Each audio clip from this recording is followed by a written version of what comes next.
বিসমিল্লাহির রহমানির রহিম। মান তাশাব্বাহা বিকওমিন ফাহুয়া মিনহুম। রাসূলুল্লাহ সাল্লাল্লাহু তাআলা আলাইহি সাল্লাম বলেন, যেই ব্যক্তি কোনো সম্প্রদায়ের সাথে সামঞ্জস্য রাখে, মিল রাখে, সেই ব্যক্তিকে সেই সম্প্রদায়ের অন্তর্ভুক্ত বলে মনে করা হয়।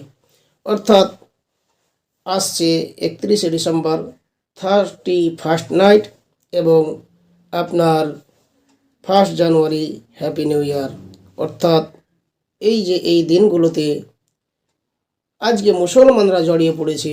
মুসলমান যুবক যুবতী এরা অবাধে মেলামেশা, পিকনিকের নামে বিভিন্ন রকম আপনার গান বাজনা এবং শরাব পান করা, মদ পান করা, জুয়া খেলার আসর, বিভিন্ন রকমভাবে আপনার হারাম কাজে লিপ্ত। হে ভাই মুসলমান, এই ধরনের হারাম কাজ থেকে আপনাকে বাঁচতেই হবে।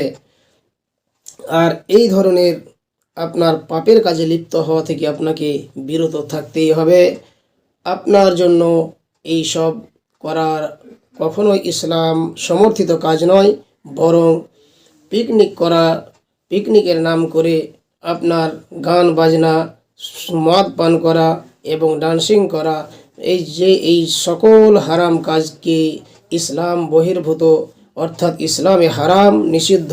অর্থাৎ আপনাকে বাঁচতে হবে, নচেত আপনার ঠিকানা অচিরেই জাহান্নাম হয়ে যেতে পারে। তাই সজাগ থাকবেন, সচেতন থাকবেন।